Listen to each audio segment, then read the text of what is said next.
Live from parts unknown, you're listening to Simon Miller's Pro Wrestling Podcast, the only wrestling podcast on the planet, we think. Sit back, relax, prepare for positivity to run through your veins as Simon Miller gives you your weekly dose of powerful pro wrestling audio. It is Miller Time. Hello and welcome to Simon Miller's Pro Wrestling Podcast. My name is Simon Miller, and yes, this is a pro wrestling podcast, the second one of the week. If you didn't tune into the one on Thursday, we did Thursday this week, I did it live. So you can actually see me talking into a camera at youtube.com/The Miller Report rules. And if that's something you'd like to see more of, you just have to let me know and I can do it every week. Again, I can never give you a time because I live a crazy world where I never know what I'm going to be doing at any given moment. But look, you can tune in on a Wednesday. We can do it every Wednesday evening. So yes, whatever works for you works for me. So hit me up on the YouTube channel, leave a comment, go to Twitter, Instagram, @Simon316. Let me know, and we can start doing live streams of the shows. But it's completely up to you. If you happen to stumble across that one and you're now joining me again for my second episode of the week, thank you. I really appreciate it. And as a quick reminder, what we do on the second show of the week is we get a lovely Patreon member on, because all of my podcasts and all of my personal work is supported by patreon.com/SimonMiller316. If that went away, so would all of this. So I like to give something back, and also I just love talking with people about wrestling, so I thought it would be a good thing to do. And I'm very happy to say that today, he's been on before, he's coming back. Everyone loves a good comeback, especially in wrestling. It's my man James. How you doing today, James? Hello, Simon. I'm doing well. Thanks for having me back. How are you? I'm all right. I was, as we talked about, sort of late in the early hours. I was in Sheffield yesterday doing colour commentary for Defiant Wrestling, which very sadly I would think will probably be my last appearance there for a while, as I have to go get cut open next month for my stupid shoulder injury, which sucks. But it was still fun. I had a good time, and this is a shameless plug for everybody to go over to Access Defiant, and you can watch Fight or Flight, and you get me for 3 hours. Isn't that a joy? You get me for around about 45 minutes to an hour on podcasts. You can get me there for about 3 hours. But otherwise, yeah, I'm all right. Yeah, never too much Miller. Well, that's very kind. I think other people disagree, but you know, I like to buck that trend as much as I can. Now, usually when we get a patron, obviously we talk about their likes, their dislikes, where they've come from, why they like wrestling. But James, we don't need to do that, James. You can go back and listen to the episode. Not going to lie, not good with episode numbers, but just listen to them all until you can find them. But amazingly, as James and I were setting up this chat, James came up with a very interesting theory about the world of wrestling we currently live in. And I always like talking about that stuff anyway. But this was also one that I don't think I've heard pitched anywhere else.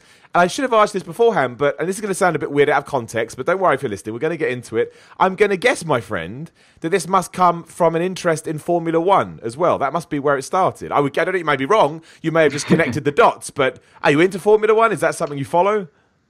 So Formula One, to me, is what wrestling is to you. It was the thing that got me at 8 years old, and since then I've never missed a season or a race. Formula One's the top. Wrestling's it's nearly on a par now, actually. It's come back to that aspect. But yeah, Formula One is something I've always loved from a young age.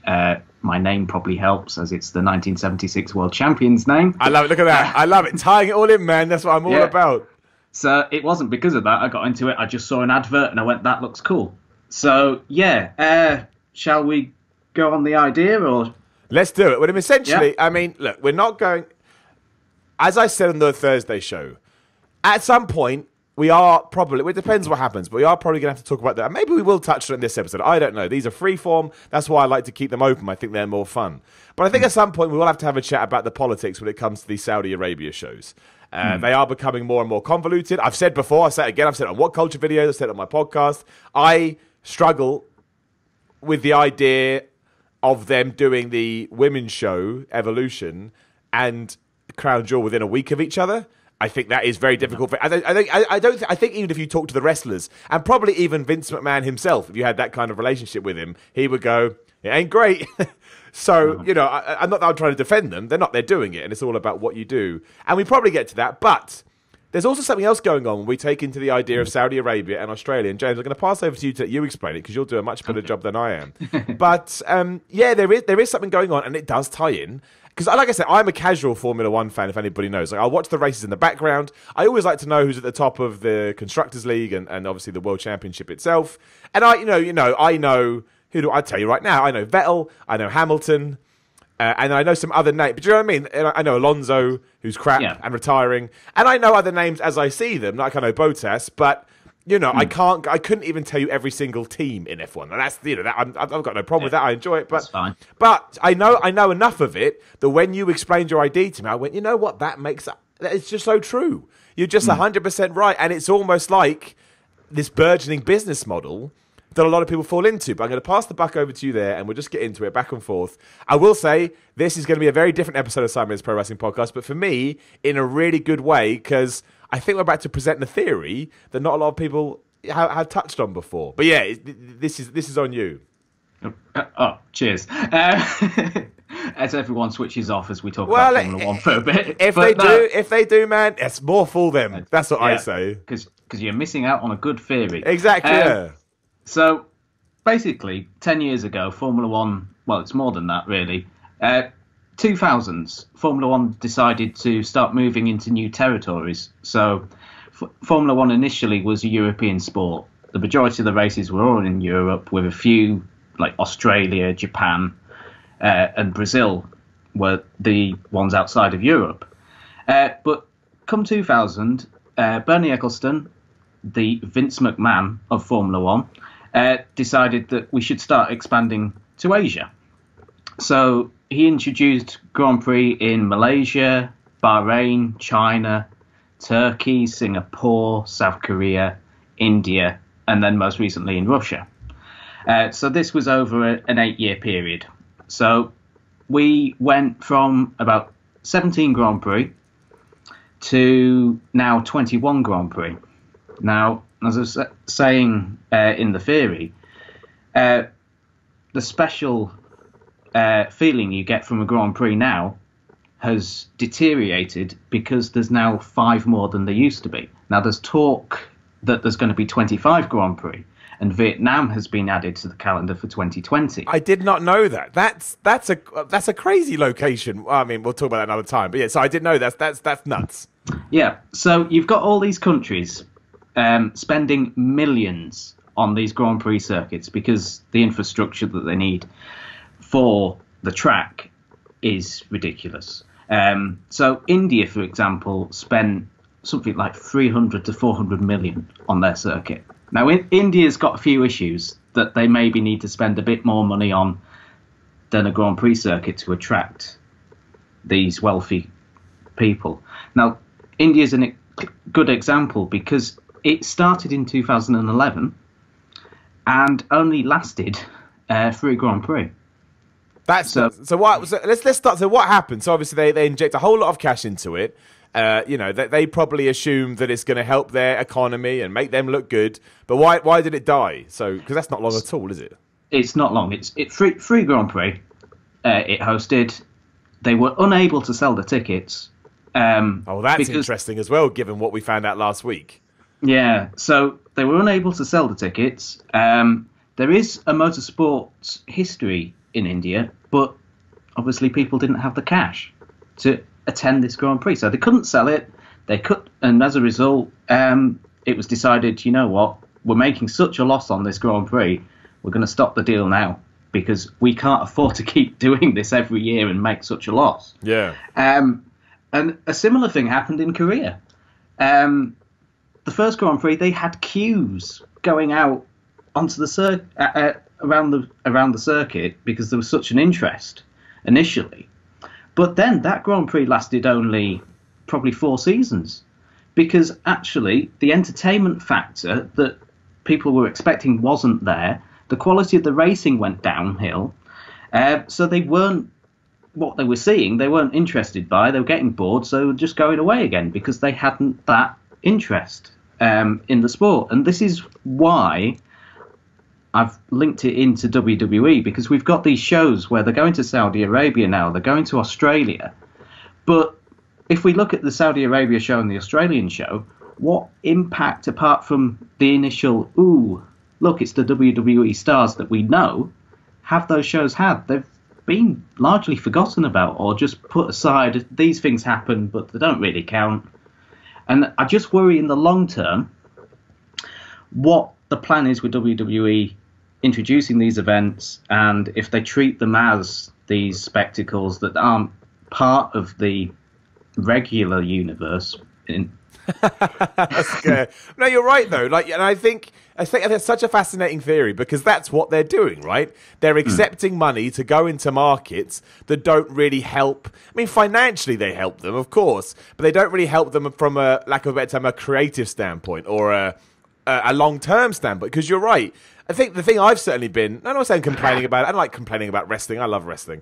But certainly something that I think has got an asterisk over it at the moment is when you try and sort of tell a concurrent story now in WWE, you can't. Because, you know, look what we've just done recently. We've gone from Raw to the Super Showdown and to SmackDown as well. Then Raw, SmackDown, then to Evolution, then to Crown Jewel. And while Super Showdown and Crown Jewel seem to be connected, there's also elements of Raw and SmackDown that are not. And I bet when we get to Survivor Series, all that's been forgotten. So you are doing these shows for financial gain, maybe to try and raise your profile in these countries a little bit, but I think that's of second fiddle. I don't think that's high up at all. And you're right. What happens if they do start running? Oh, it seems like it's the case. You know, we'll take the Saudi Arabia show again, taking politics out of it, which is a problem. Not saying that, but just looking at it from what it is. If you do start running 2 shows in Saudi Arabia, much like the F1 was doing with tracks across the world. What do you do? How do you get people coming back? Because once you've seen Roman Reigns, you've seen him. And like you just said, you know, attendance dipped. They've already moved this stadium. They were in a 65,000-seat stadium. They've now moved to a 25,000-seat stadium. Now, I don't know the reasons for that, but I don't think it's out of the realms of madness to go, well, it's probably because they didn't sell enough tickets. And that is because, why are you going there? To see WWE superstars? But you saw the WWE superstars last time. So you're right, they're kind of like these events that exist onto themselves. I mean, it's why I would assume the last one was the greatest Royal Rumble. There's your selling point. The big sell this time is Shawn Michaels is back. Here's a bunch of nostalgia acts for you, which again, I'm all right with both of those things. But let's say it is a 10-year deal, which is the rumor too. What do we do in 2026? You know, what's the appeal then? What's the goal then? Okay, it's great. You know, politically to say, look, we can go to Saudi Arabia, not politically, but financially to say we can go to Saudi Arabia and make all this cash. But you're right, it's diminishing returns, not only from a Saudi Arabia point of view eventually, but also from a WWE point of view, where they sink their product into the ground. And you have to correct me if I'm wrong, that certainly seems to be like a criticism of Formula One in 2018, is that they've just lost their way entirely and they can't seem to find that excitement to get new fans in. Exactly. And I think the initial deals done were quick money grab. Let's get the opportunity here. And what has happened over the past 10 years in Formula One is a lot of the teams rely on sponsorship. That is the big income for them. Yeah. We initially had a load of manufacturers in there that were able to bankroll it, but then they found that they weren't getting enough bang for the buck, so they left. And we all of a sudden had hundreds of millions of pounds just disappear from the sport. Yeah. But sponsors aren't interested because people aren't watching the sport. Television audiences are down. People aren't attending the Grand Prix because they're going to territories that don't necessarily have the history, and there's empty grandstands. I mean, China has a grandstand on the whole back straight that has never been open. They use it now as a sponsorship opportunity rather than this grandstand that they were trying to fill.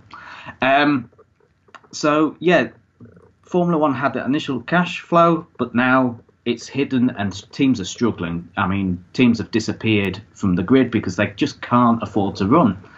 And I worry for WWE with as you say, Shawn Michaels has come back for this Saudi show. Okay, if we go next year, what's the selling point going to be next year? Yeah. Why would they go? Because as you say, they've seen everyone. I think it's amazing as well, some of the things you're touching on when not even talking about wrestling, because it's the big chat at the moment, right? You said attendances are down. And you said viewing figures are down, and because of that, sponsors don't want to sponsor it. They don't want to put money in, and that's the big question about WWE. Let's not pretend otherwise. Post 2025, when these new TV deals run out, like they've lucked out with that massively. But I'm sure they had within F1. I'm sure they locked down some deals. We're going to be all right for a few more years. But a few more years in business, it's not a long time. Like 2024 will be here before we all know it. And don't get me wrong, that scares the shit out of me because I'm going to be an old man by then. But it's true. Same here. Yeah, I know. Let's not talk about it. But it is, and this has been the big criticism of those TV deals. It's like, okay, it was great now and great for WWE. Maybe Fox can open them up to a brand new audience. But if numbers continue to go down, they are not going to get that kind of deal in 2024. And as you've just said, that is going to affect attendances, sponsorship, all these things. And all of a sudden, WWE's not in the privileged position it finds itself now, and is actually in a difficult position where it has to try and fight back. And if somebody wants to, if somebody wants to come on and argue it, brilliant, please do. I'd love to have that conversation. However, you've just shown in a sport how it can happen, and how it can happen. That, I mean, it happened over the course of 10 years, something like that, where F1 kind of just fell off the rails. Yeah, indeed. And the issue that there is now with Formula One is it's in the UK anyway. It's going to Sky only next year, which is going to be very interesting to see how the casual fan picks it up. Hopefully, with the Fox deal with WWE, my understanding is a lot more people have Fox. So you'd hope they'd be able to get people in. But if the quality of the product on SmackDown isn't up there, they're not going to stay. They might be like, oh yeah, that's quite cool for a few weeks. But if we get situations where matches are repeating themselves and storylines are just barreling along with no real forward momentum. I mean, I wrote something down yesterday. Where's Sasha Banks gone? Is one question that I just wonder. She was okay. The stuff they were doing with Bayley and her wasn't great, but at least she was on TV. Now she's just vanished. And I think last time, I think she's injured. However, is she? But no, dude, I'm with you on this one because I didn't know this either. And I foolishly said that on an Ups and Downs video. When I get something wrong, I get killed by the internet. But that's two of us, right? Let's do a quick poll. Who knew that Sasha Banks was injured? I didn't. You didn't. Therefore, WWE didn't do a great job in letting me know about that. And yeah, you can say it's my fault or whatever. But you're right. It does. I think, here's the thing. I think that the difference is this. If Sasha Banks did get injured and we missed it and it's our fault, fair enough. But the problem is, it's not like the first time this has happened in WWE where people have just vanished or stories have been dropped. Let's take Sanity. Sanity were in a feud with the New Day and they just went away. They're not injured. No one's talked about them. So that's the issue. Like, it's so easy to miss a line of commentary here and there. But right now, we've been conditioned to the fact if they just stop a story or they just go away, I guess that just happened. I guess that just did. And again, I say this all the time because some people misconstrue what I'm saying. I still love wrestling. I'm still very positive about wrestling. I can still watch Raw and SmackDown and get a kick out of it. But it doesn't mean if I take a step back and look at it as a whole, I can't critique it and say, well, that doesn't make sense and that doesn't make sense. And eventually, from a mass audience point of view, those stuff that does add up. And again, we have a wonderful example here in the form of a sport that makes millions of dollars. The drivers get paid loads and, at one point they were thriving, whereas now...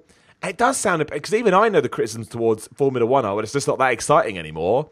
And how often do we hear that after a Raw? You go on the internet, but it's just not that exciting. It feels like the same thing. It's by the numbers. It's boring. These are the things that people say about Formula One, which is why it's amazing that now WWE's almost model has become, okay, well, let's go abroad and take these big money from these princes or these governments or whatever, which again is exactly what they did. Did this all happen after Bernie Ecclestone left? If you don't know anyone listening, Bernie Ecclestone used to run F1. All I know is he left and sold a few years ago, but that's all I know. That's my headlines. Interestingly enough, no, he only sold 2 years ago. Right, okay. So, and actually he still has a visual role with Formula One. He was at the Russian Grand Prix recently meeting Putin. We'll just leave that there. But he was the one brokering the deals. He was the guy going out there and convincing these governments, spend millions of pounds, come and join us. This will do great for your tourism. It'll highlight you on the map.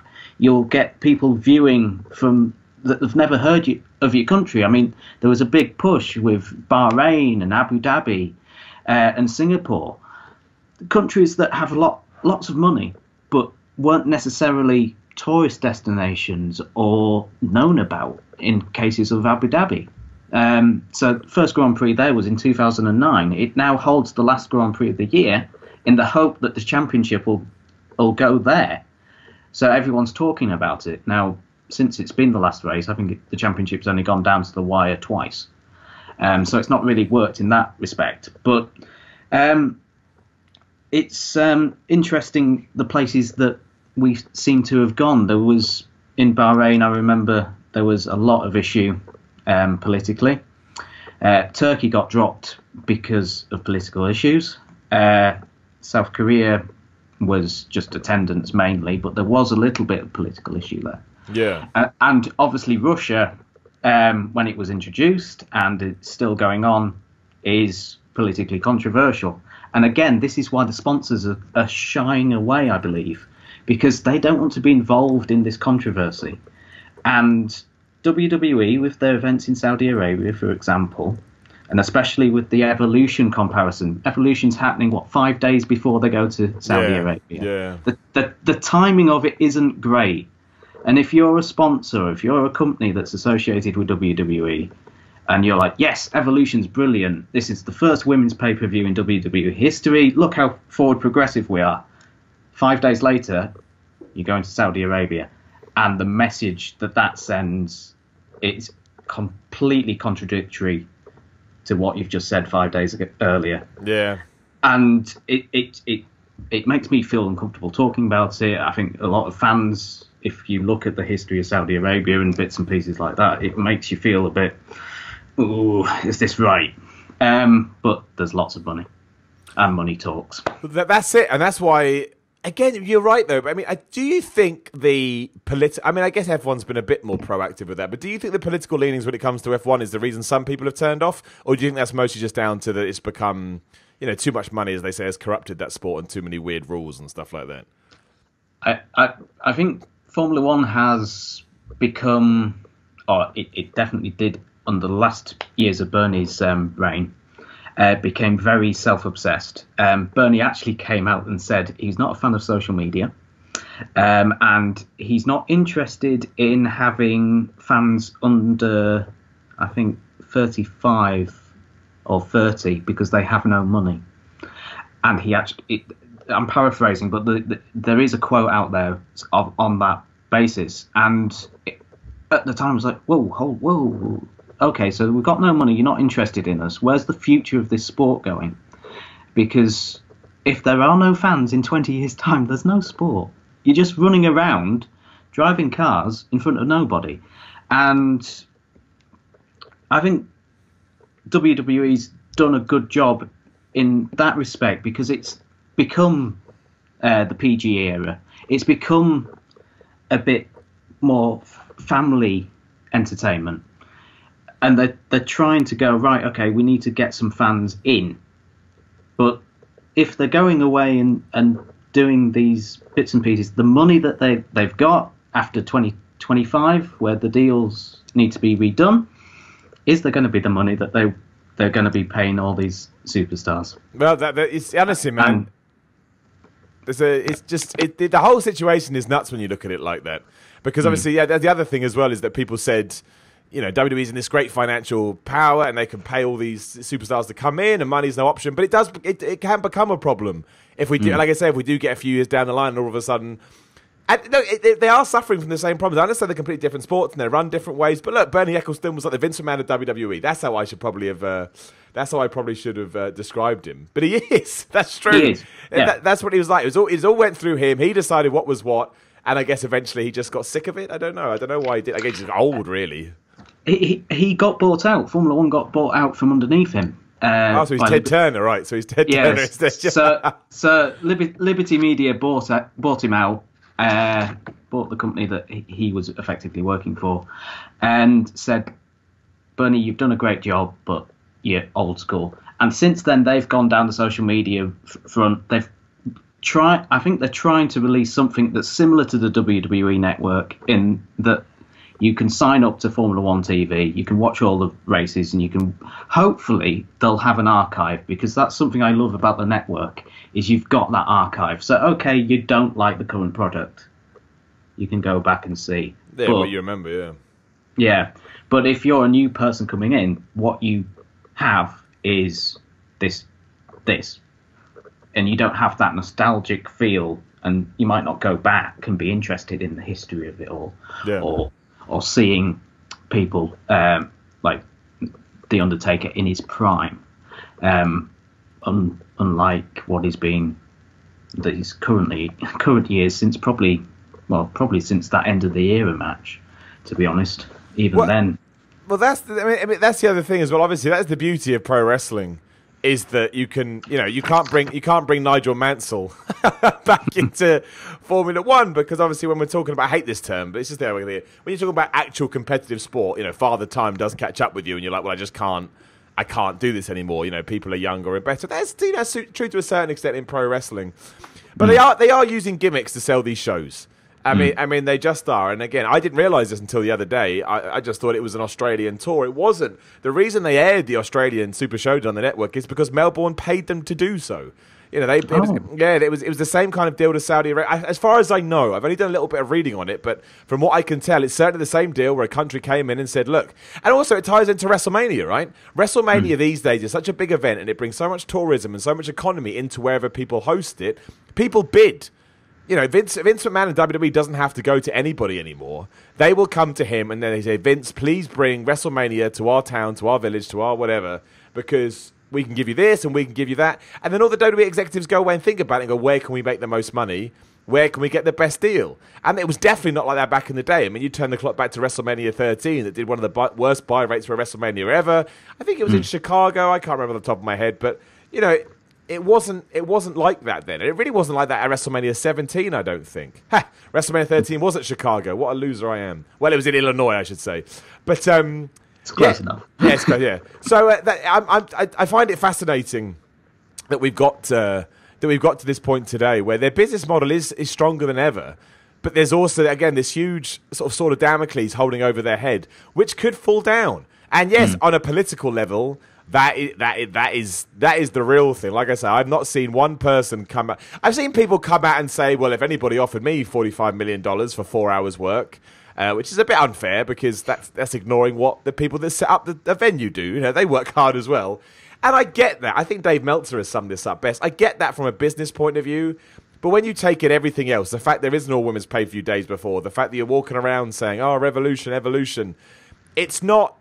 I don't think anybody can sit there and be entirely comfortable with it just because it's not a comfortable thing. It just isn't. And I understand that a company has to make money. I would never want a company not to make money. And I don't want to see WWE go out of business. Of course I don't. I love it. I watch it every week and it provides the majority of my entertainment. But I think you've got to find that moral line. I think morality is really important, especially given what we're talking about here in terms of what you're going to do long term and what you're going to do down the line and how you're going to appease that hardcore or core audience. And doing this kind of stuff, I do think affects some people. And in fact, I don't want to speak on behalf of this demographic, so I apologize, but my guess would be mostly a lot of female fans are like, what the fuck is this? I like the fact that you're doing an Evolution pay-per-view, long overdue. I think, there's a few matches on there, especially that I'm looking forward to. But having an all-women's pay-per-view, just my words, please get in touch and say, Sam, you don't know what you're talking about. I probably don't. But having that, to me, is quickly undermined by 5 days later saying, but here's your all-man pay-per-view. Because that, again, it's bad enough on Raw and SmackDown where you can tell sometimes they still do, well, this will be the women's segment, which they should kill. Which they've killed a lot. To be fair, SmackDown's a lot better for it. But, yeah, and I find it, maybe it does bring everything maybe it does bring everything crashing down. I don't know. I can't predict the future. Or maybe eventually Vince McMahon walks off into the sunset, Triple H comes in and changes the model. I don't know. Again, it's a stock-driven company. That is always going to be what, unfortunately, better or worse, that is what's going to be drives things. How do we appease our stockholders, our shareholders? Because they're the people that are essentially funding all of this. Indeed, and that's one criticism of Formula One, is it's a business before it's a sport.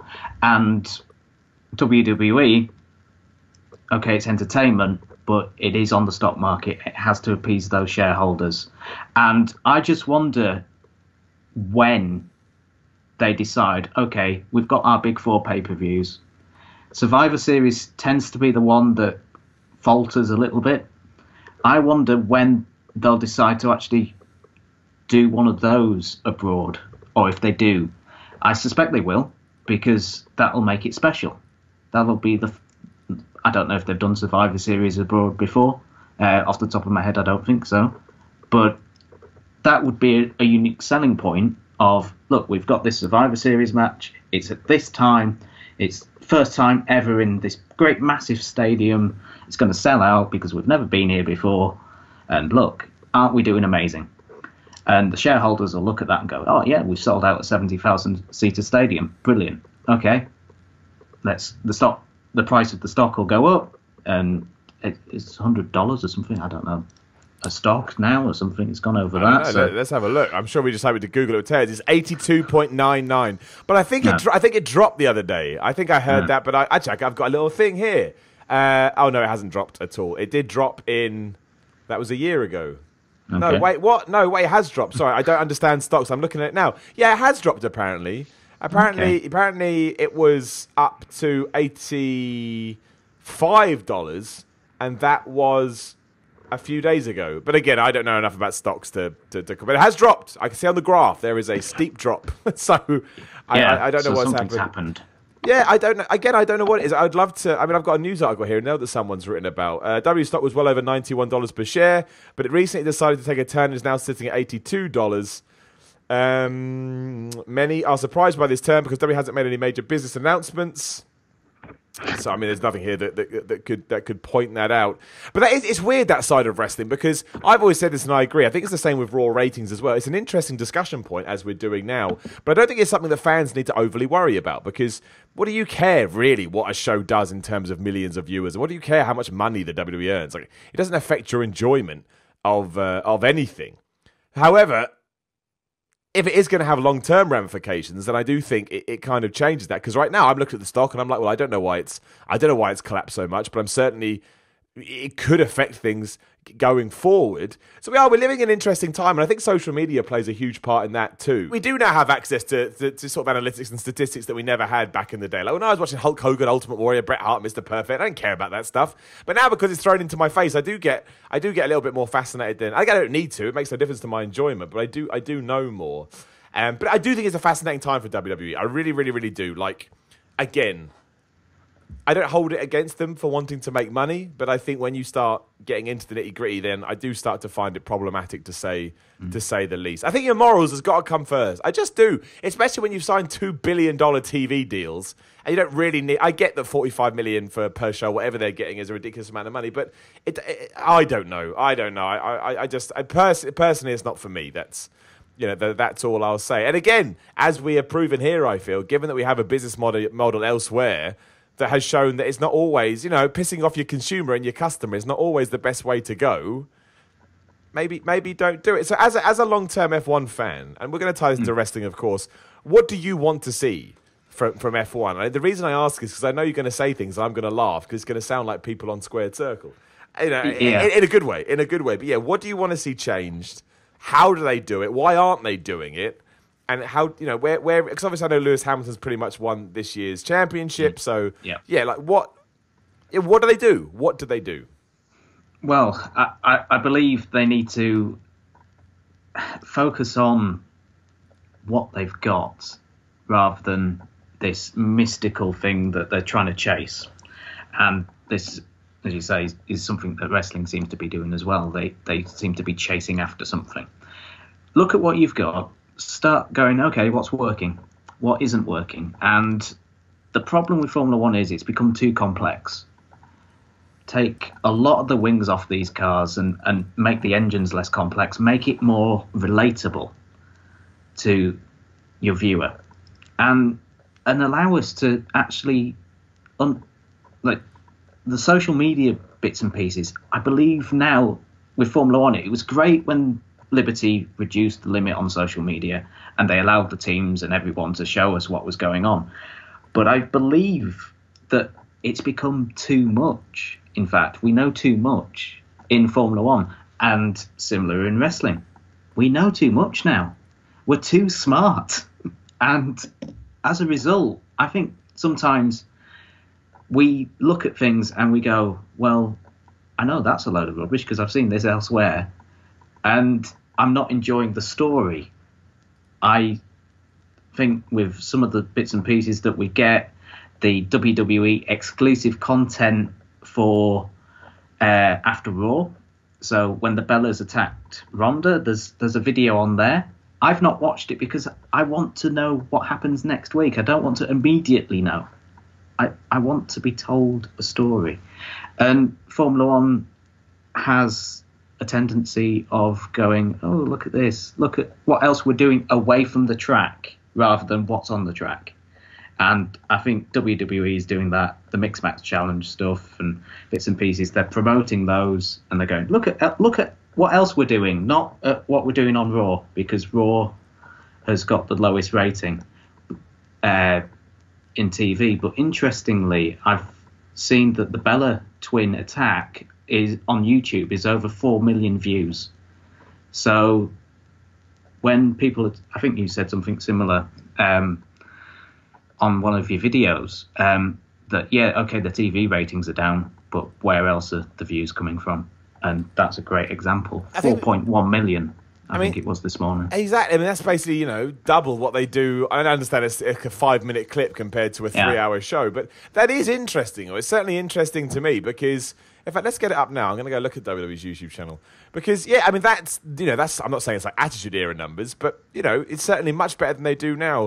And I'm not saying that, I get it, YouTube is not the same as what they can do on... You want TV numbers because even though they're one of the biggest YouTube channels around, they're not going to be making the same money. It's not a long-term business model for them in terms of the amount of revenue, the amount of money they need to make. But you're right, as you're looking at it now, the Bella Twins attack gets 4.1 million views. Kurt Angle's return, 3.6 million views. Somehow, hilariously, Shawn Michaels coming out and he has done 2.9 million views, which maybe sums up that return and how nobody actually is that into it, which is very strange. And even like in Natalia helping Ronda Rousey leaving the arena, 2.5 million. Roman Reigns, 2.1 million. Again, a lot of these could be the same people. I think there's a thing that most of them are from India. I think there's hence the Jinder Mahal experiment we had last year because they were looking at YouTube analytics and going, okay, a lot of people are coming from there. But I do think you have to look at it when you start talking about where we are with TV ratings. And it's great that they've embraced this model and, they've taken it to this point. But, as you have just said, it's... You will still watch F1 because you're a fan of it, but you kind of feel like they're out of touch with you, right? That's what it feels like. It feels like they're not in touch with my wants, my needs, or what I'd like to see from the sport. It's too much in my face. It's too complicated. And to be a fan, you need to know too much. And you can take all of that and apply it to the world of pro wrestling. The amount of times that I've said, why, how is a new viewer meant to understand any of this? There's no real sort of barrier to entry that's that easy anymore. And I guess maybe both companies are living too much in 2018. I don't know that. I don't want to start talking about companies in that sense. But maybe that is the problem. And maybe we do need to take a step back, rethink it. So go on, man. I'm going to say, I'm not a businessman, so I'm not here going to comment on it. But, I do think there's an argument to say that we could be living in a different world in the mid-2000s. Yeah, I think it's an issue that has been on the rise for the past few years because social media is such a new thing. It wasn't around to this extent 10 years ago. And in the past 3, 4, 5 years, it has just rocketed. I mean, Twitter now, I used to work for the NHS. A lot of our planning was maybe not the best because it was, okay, what's the impact going to be? What's the immediate reaction going to be to this? And it's part of the reason I don't work there anymore. But it is a whole new ball game for companies, and they're not ready for it. And I believe they're all focusing on the here and now because we've got such a reactionary community now. I mean, we're doing a podcast. Podcasts are out and about all over. YouTube is instantaneous. I mean, all you need is your phone. You're straight on. I think this. Bang. And it's all about the here and now and what we can do at this moment. And we see that with the WWE storylines. They do stuff and it's like, let's do this. And then the next week, oh, we won't mention what we did last week. It's Well, like SummerSlam, Finn Balor came out. Like I'm the Finn Balor guy. Finn Balor came out as the Demon, and everyone was like, "Yes, the Demon's back!" And he destroyed Corbin. And then the Raw afterwards, he got his title shot, and he nearly won it. He was never going to win it, but he nearly won it against Reigns. And then it's like, yes, Finn Balor's back. And then, hold on, he's bye. He's now doing this B&B business model with Bailey, which you're just like, I can't get like my feeling at Finn Balor now for me, unless he goes to SmackDown, I just feel he needs to leave the company. Oh no, I totally get that, and I don't think that's an unfair criticism either, because what does he do, and what future does he have? Like again, he beat Baron Corbin, like you said, as the Demon in seconds, and then that was that. He just vanished, and he's in limbo at the moment. Same with Jinder Mahal. Like, there's loads at Sanity. We mentioned them. Bobby Roode, Chad Gable. To me, I don't really feel like they've got much to. I know they're going to have a feud, but outside of that, same with I worry about Aiden English. Like, it's very strange usage of talent at the moment. Again, you said how much you liked Finn Balor last time. I can understand why you're worried, because he's not all of a sudden. Well, maybe you can do that. Like the Authors of Pain, they've saved them in weeks, but. It is strange. It is strange. And the interesting thing as well, especially, which I actually wanted to talk about, so this is a great segue into it, is that in this week's Wrestling Observer newsletter, I don't know whether you saw, Dave Meltzer said that the climate backstage at New Japan has changed a little bit, in the sense that some guys that never thought about leaving because of this new management system that's in place, some of them are like, well, maybe I will leave. Maybe this isn't such a lock that I thought it was. And that's going to be a really interesting dichotomy, because you've got people in WWE, I assume like Finn Balor, who can't be 100% happy with this lot, thinking about going. Obviously, Neville left, turned back up in Dragon Gate. But then if all of a sudden the other big company on the other side of the pond, they start making moves that kind of irks a few people as well, then you've got this incredible situation where I don't know, where do people go? Like, the grass is always greener, right? But maybe that's not true. Maybe that's not the case. I think if Finn Balor went back to New Japan, I think he'd absolutely smash it. But I don't know. I don't know about his personal life. Like, I know, again, Gallows and Anderson's vanished from the face of the planet. But from what I gather from, especially Luke Anderson's, I'm talking about, from his Twitter, he seems really happy in America with his family. He's loving life. He's got a smile on his face. So while from a fan's point of view, I mean, like, why WWE are not using him more? If he's happy and he's content, then who am I to say anything? But I did find that report from Dave Meltzer interesting, because New Japan for the last year, 2 years, maybe even 3 years, has been the dream where you can go and you can be creative and you can do all these things. If that's now gone away, and I know how true it is, like people are already saying, well, who's ever said this is talking bollocks? But it does change it does change the lay of the land again. Like, if people who never thought about going to WWE are now thinking, maybe I'll go to WWE, that just puts more power in their hands, and I'm sure it'd annoy a lot of fans if it did go down. I mean, I don't know what names he's talking about. I saw an interesting thread earlier where people were mentioning Okada, Tanahashi, and Okada, and I said Okada twice. But people were saying that, but he's doubly considering it. But I think if it happened, it would be that big. That's why I said it twice. But, I agreed with what they said. Naito was who I meant to say. Like, if they even thought about leaving, I imagine the new management would be fired straight away, because you can't lose guys like that. It would be nuts.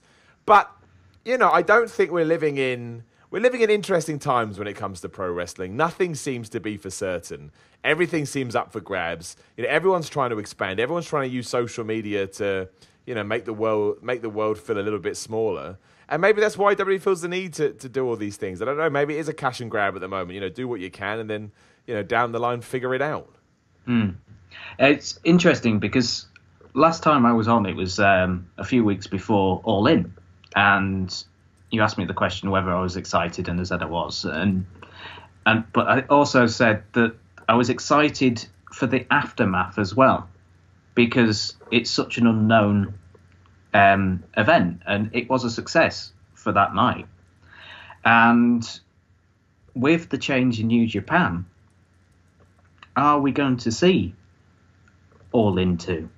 Or, because it looked a certainty 3 weeks ago, and I still believe we will, but those doubts of, hold on a second, if New Japan is becoming less fun to work for, I know I can go to WWE and maybe my creativity is going to be limited, but if it's going to be limited here, I might as well get paid loads of money and do it at WWE. Yeah. And if I'm American, be back home in America. as well. It's become... It's an exciting time to be a wrestling fan because there's so much in the air at the moment. The indie scene is going from strength to strength. Like, from All In, I started watching Impact a bit more. I've got a New Japan subscription, although I can't watch it much. So there is options, but you just wonder where those options are going to be in 2-3 years' time. Whether this is the boom. Yeah, no, I think everything could change really, really, really quite quickly. So we'll, I don't know. I just think it's a fascinating time. I really do. I totally agree with you on All In too. You know, Cody Rhodes kept saying double or nothing. I don't know. All In was weird now in retrospect. I do think it was a huge success, and you know, everybody loved it, and we had a good time. But we're still waiting for this mammoth. This mammoth change. It's still early days.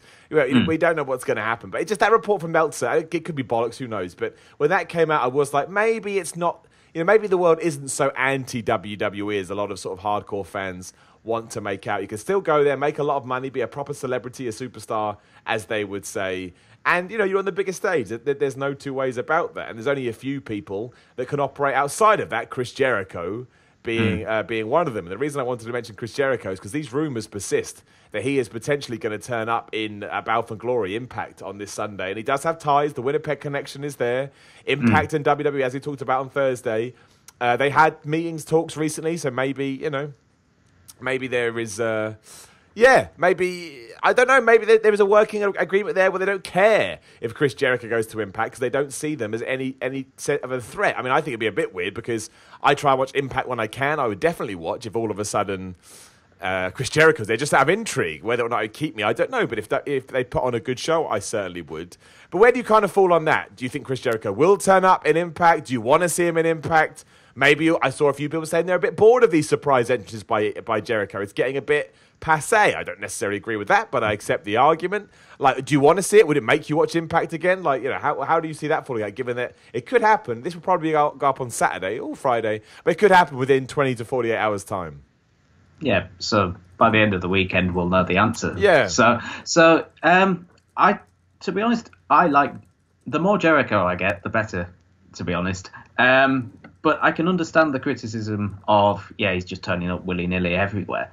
But it'll be interesting because he's such a WWE guy, traditionally. And he's doing what he's doing in New Japan.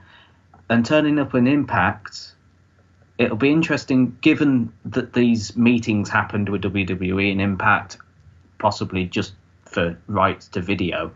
But is there going to be a closer link between wrestlers that maybe aren't used by the WWE, maybe appearing on Impact as a bit like the deals that Mustache Mountain and I think Pete Dunne have? Well, that's right. I mean, especially because the big rumour for ages has been that come 2019, we're going to completely redo the network. We're going to have different tiers. And, you know, one of the big tiers is going to be able to stream non-WWE programming. Now, I don't know what the situation with Pop TV and Impact is. I know there's been rumours they're going to kick them off and blah, blah, blah, blah, blah. But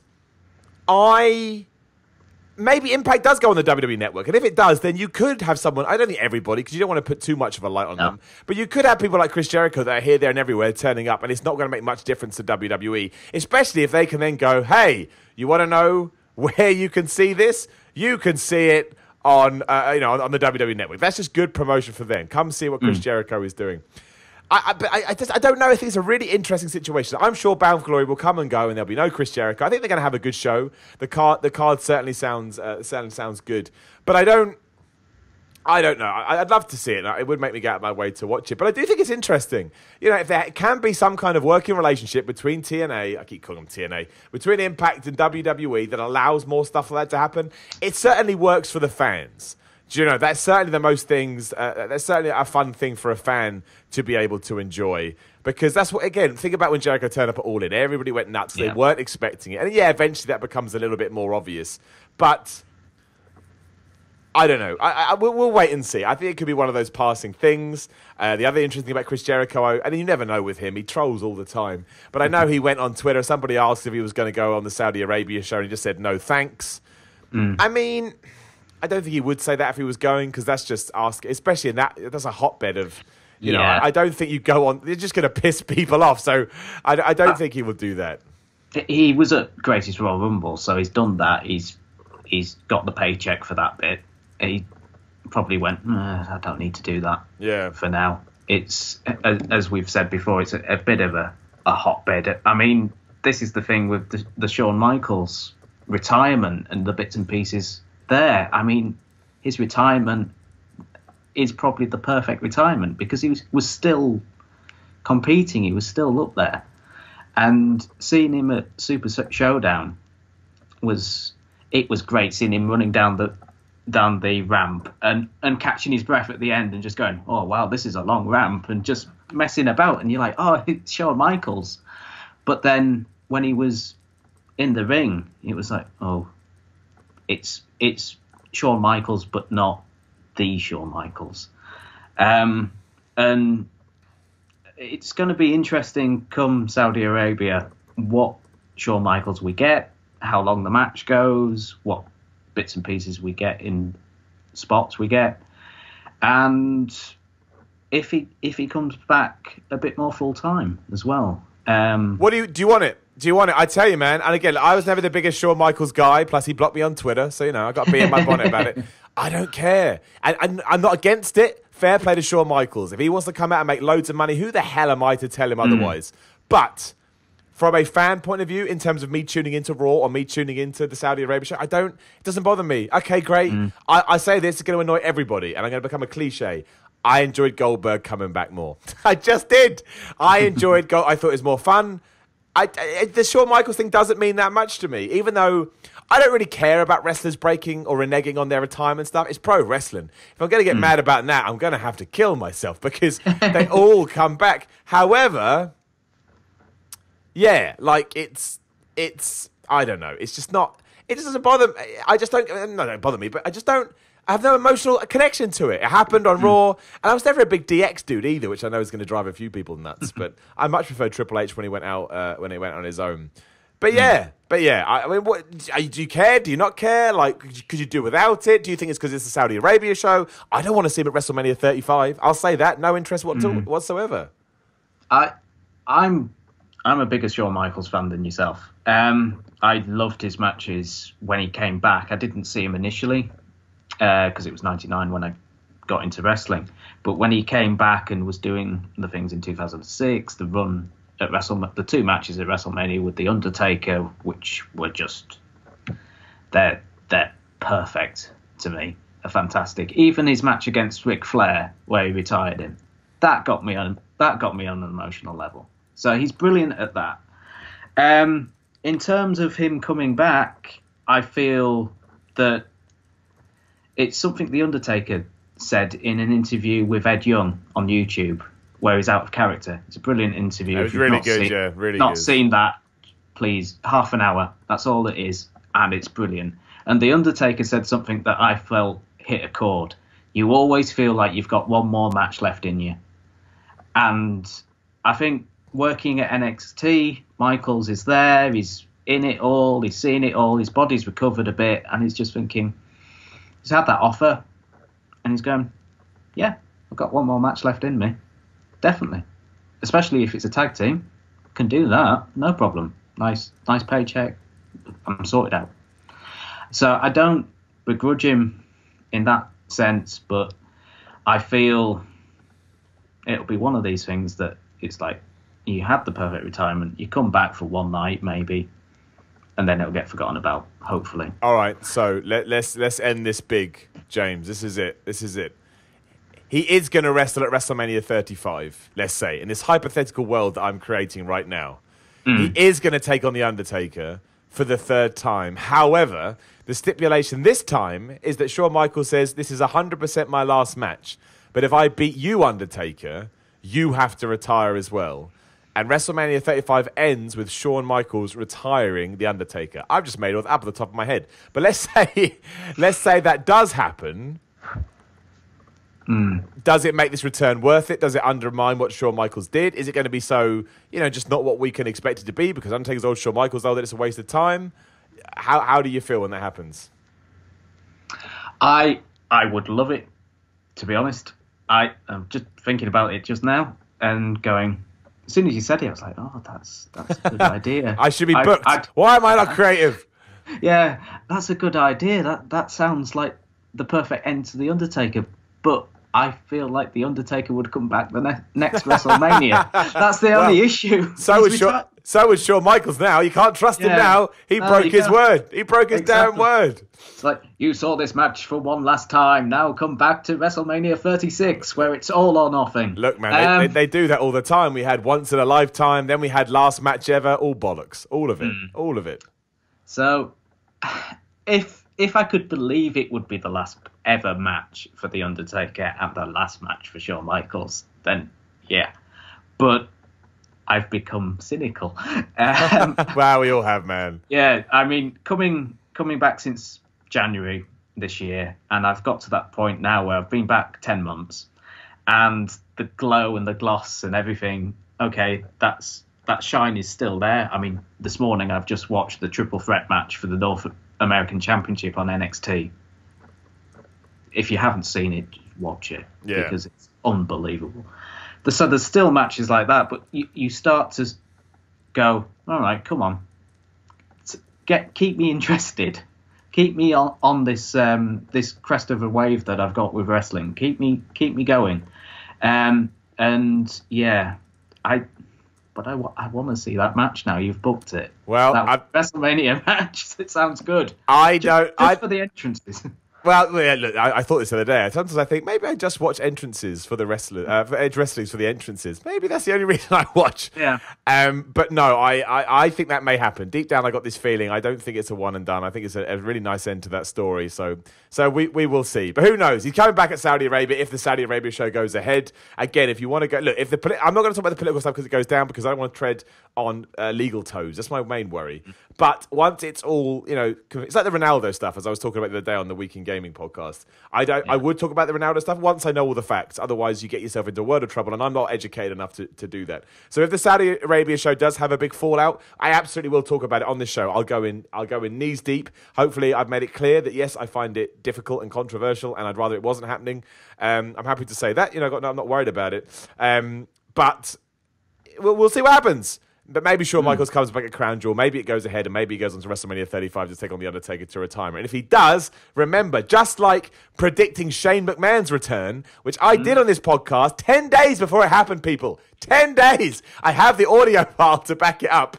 Maybe I predicted it again. And I'm not trying to big myself up here, put myself over, as wrestlers say. I may have also predicted a year before Microsoft announced the Xbox One that it would be called the Xbox One. I predicted that. And at the time, everyone said, Miller, you're a fucking idiot. That was a quote. Miller, you are a fucking idiot. 1 year later, Xbox One. Right, enough of that. I'm an idiot. James, thank you very much for joining me today. I think your F1 theory is brilliant, and I think it's almost like a model into the murky waters that WWE could head. So good. I hope you thought of this in the shower as well. All good thoughts come in the shower. All of them.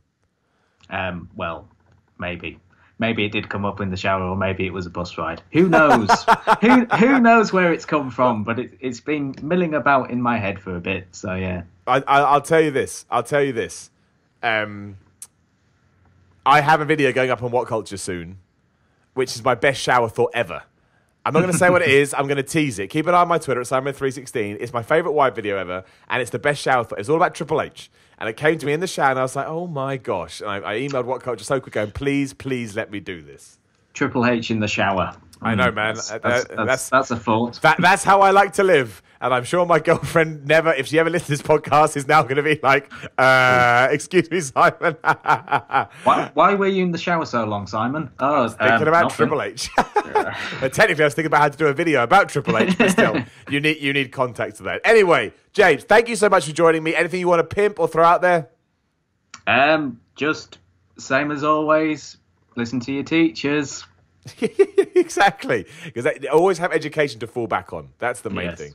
That's the main thing. Well, look, James, thank you so much for your time. I really appreciate it. Again, I really enjoyed this. It was a really interesting chat, so thank you very much.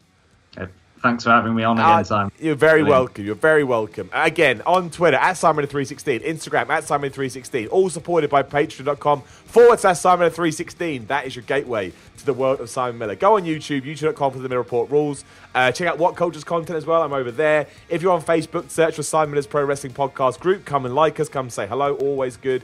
Come be involved in the discussion. Give us 5 stars on iTunes or whatever kind of service you're using. I think I've pimped everything. Thank you very much for listening to me. Enjoy the weekend if you're listening to this at the weekend. And I will talk to you again in but a few days.